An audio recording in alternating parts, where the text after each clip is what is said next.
Friends, आज हम आपके लिए लेकर आए हैं वर्णमाला भाग 2, जिसमें हम व्यंजन के बारे में चर्चा करेंगे। सबसे पहले व्यंजन किसे कहते हैं?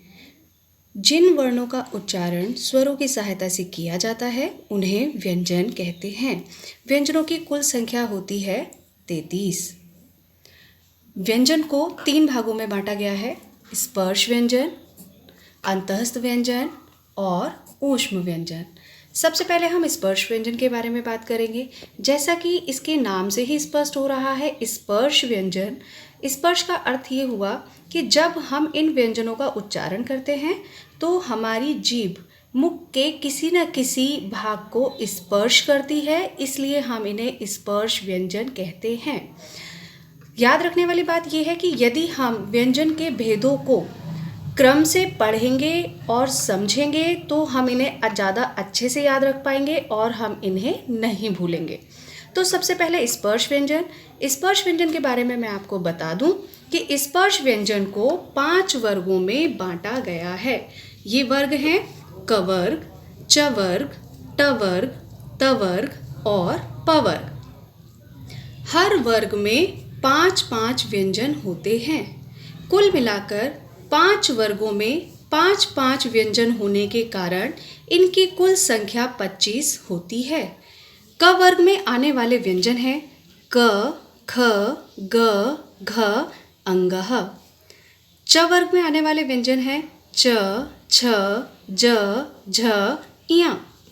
ट वर्ग में आने वाले व्यंजन हैं ट, ठ, ड, ढ, अण। त वर्ग में आने वाले व्यंजन हैं त, थ, द, ध, न। प वर्ग में आने वाले व्यंजन हैं प, फ, ब, भ, म। इस प्रकार आपने देखा कि स्पर्श व्यंजन को 5 वर्गों में बांटा गया है और हर वर्ग में 5-5 व्यंजन हैं। इस प्रकार इनकी कुल संख्या 25 है। स्पर्श व्यंजन से संबंधित एक बात और मैं आपको बताना चाहूँगी कि स्पर्श व्यंजन के हर वर्ग के अंतिम वर्णों को हम अनुस्वार के रूप में प्रयोग करते हैं। इन वर्णों का प्रयोग अनुस्वार के रूप में भी किया जाता है। इसके बाद हम आते हैं अंतःस्थ व्यंजन पर। अंतःस्थ व्यंजन की संख्या होती है 4। अंतःस्थ व्यंजन के अंतर्गत आने वाले व्यंजन हैं य, र, ल, व। इनकी कुल संख्या 4 होती है। इसके बाद हम आते हैं ऊष्म व्यंजन पर। ऊष्म व्यंजन की संख्या भी 4 होती है। ये होते हैं श, श, स, ह। इस प्रकार आपने देखा कुल मिलाकर हमारे ऊष्म व्यंजन की संख्या 4 है और व्यंजनों की संख्या 33 होती है। अंतःस्थ व्यंजन का उच्चारण ये ना तो स्वर होते हैं, इनका स्वरों के बीच में उच्चारण होता है, इसलिए इन्हें अंतःस्थ कहा जाता है। अंतःस्थ मीन्स बीच के। ऊष्म का अर्थ होता है गर्मी पैदा करने वाला, अर्थात गर्म। जब हम इनका उच्चारण करते हैं तो हवा हमारे मुख से किसी न किसी प्रकार से रगड़ खाकर बाहर निकलती है और एक ऊष्मा पैदा होती है, इसलिए इन्हें ऊष्म व्यंजन कहा जाता है। वर्णमाला में 4 संयुक्त व्यंजनों को भी सम्मिलित किया गया है। ये हैं हमारे श, त्र, ज्ञ, श्र। ये संयुक्त व्यंजन इसलिए कहे जाते हैं कि ये किन्हीं 2 व्यंजनों के योग से बने होते हैं। अब इनको किन व्यंजनों के योग से बनाया हुआ है ये हम आगे देखेंगे। श, इसे बनाने के लिए क प्लस श का इस्तेमाल किया गया है, इसलिए इन्हें मिलाकर के ये क्षत्रिय वाला संयुक्त व्यंजन बनता है। इसके बाद है त्र। त्र को बनाने के लिए त और र 2 व्यंजनों को मिलाया गया है, तब ये संयुक्त व्यंजन का निर्माण हुआ है। उसके बाद है ज्ञ। ज्ञ के निर्माण में ज प्लस इयां 2 व्यंजनों का प्रयोग किया गया है, तब जाके ज्ञ व्यंजन का निर्माण हुआ है। इसके बाद है हमारे पास श्र। श्र के लिए श प्लस र 2 व्यंजनों को मिला करके श्र व्यंजन का निर्माण हुआ है। इस प्रकार हमारे पास संयुक्त व्यंजनों की संख्या भी कुल 4 होती है। हम बात करेंगे आगत ध्वनियों की। आगत ध्वनियों का प्रयोग वहाँ किया जाता है जो शब्द हमारी भाषा में विदेशी भाषाओं से आए हैं, उनमें हमें आगत ध्वनियों का प्रयोग करना होता है। जैसे कि इंग्लिश और उर्दू भाषा के कुछ शब्द हमारी भाषा में इस प्रकार से मिल गए हैं कि उन्हें पहचान पाना भी मुश्किल होता है। इसी प्रकार से हम यहाँ पर देखेंगे ये ध्वनि जिसको हम चंद्र के रूप में लगाते हैं और इसका उच्चारण होता है ओ। इसको ना तो हम ओ बोलते हैं ना ही आ बोलते हैं, इसका उच्चारण ओ होता है और ये अंग्रेजी भाषा से आए हुए शब्दों में इनका प्रयोग किया जाता है।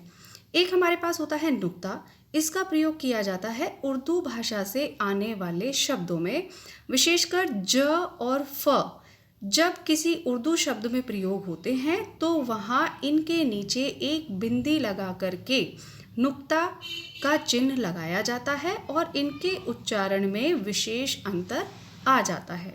इसी प्रकार पहले हम औ की ध्वनि वाले शब्दों को देखेंगे, जैसे डॉक्टर। इसे हम डॉक्टर भी नहीं बोलेंगे, इसे हम डॉक्टर भी नहीं बोलेंगे, इसका सही उच्चारण होगा डॉक्टर। इसी प्रकार दूसरा शब्द है हमारे पास बॉल।